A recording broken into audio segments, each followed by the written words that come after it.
invades my veins.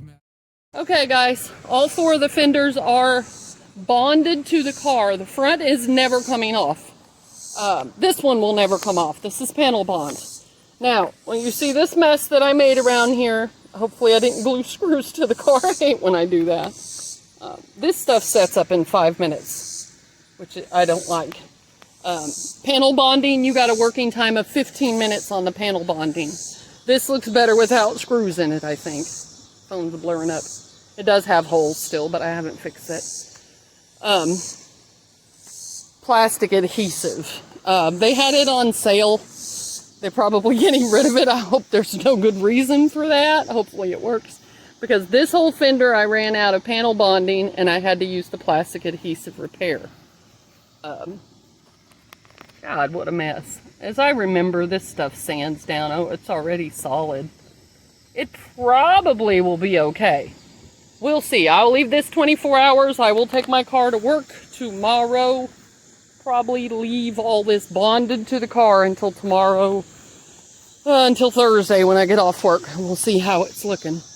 But it's all bonded to the car, guys. Hopefully, the plastic adhesive does a good job. Plastic to metal, that is bare metal under there. I showed you I sanded down I grinded the paint down to bare metal.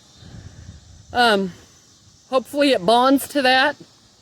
And as long as it does, by tomorrow night, I should be able to take the screws out and it should be good. Guys, JDM Chick Customs here with another video for you on Kira. How you say that is Kira, I believe. I looked that up. That means killer in Japanese. For those of you that wanted to know what that meant. It's supposed to mean killer in Japanese. So that's the name of my car, Kira. Okay, can you tell what I'm doing here? The body kit, over fenders, whatever you want to call it, are so close to the headlights, okay? So close to the door. So close to the door. It's going to be a pain in the ass, let me tell you. So close to the tail lights. I pulled the headlights and the tail lights, and of course the front bumper off, because I'm going to work on the front splitter. I don't want to sand my door. It's going to be really easy to. But I guess I could blend my paint over when I'm done.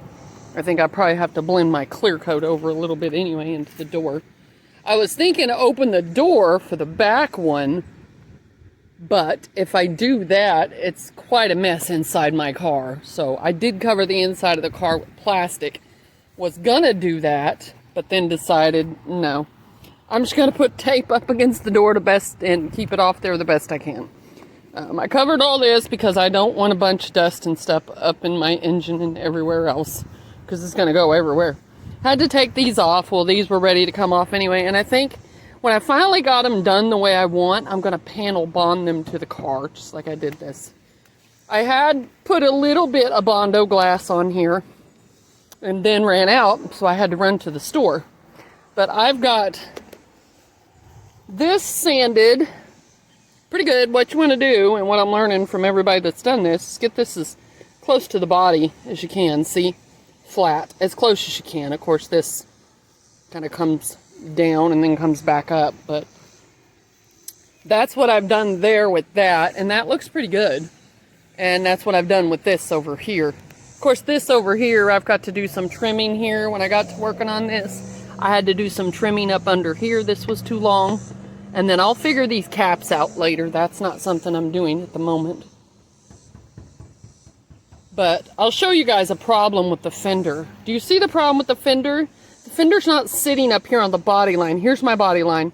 Here's the fender. It's going to have a gap here that I'm going to have to fill with the body filler, the long strand Bondo glass, so that I can get it even to where it looks like it belongs on the car. I started with the short strand, I guess, but I'm going with the long strand now. That's what I just picked up. I have put, I'd say, 4 to 5 coats of Bondo glass on this thing. Just trying to fill the low spots, fill the holes, smooth everything out, but it's getting there. This is the end of the Bondo glass. Next I am putting body filler. See how smooth this is, guys? This is nice, the transition here. You want to concentrate on where the seam is, where they meet. This is where we filled it mostly. But I ran into some low spots here, and then here's really kind of difficult.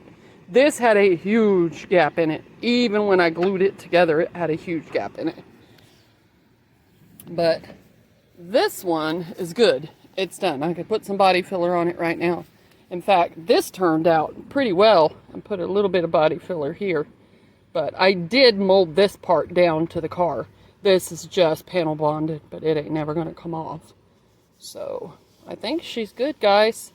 My thing is, when you do this, you'll make sure this is very smooth. Now, after I get to my primer filler stage, then I'll be able to see what it's going to look like finished. But the problem I'm running into is these holes from the screws mostly are not filling with the glass. And the glass is supposed to fill the holes, but maybe because it's plastic. I'm a little iffy about covering all that with body filler. I've had the issues with plastic to metal body filler cracking. So, and you guys that have already done this on YouTube that I'm following, I've asked you, which no one has replied yet, if that ever cracked out. You know, a lot of them had rivets that they just grinded down and filled over, but still it would show a circle underneath. So we'll see what happens. I'm going to go with the body filler next, and then I'm going to jump in my pool. Have a good day, guys.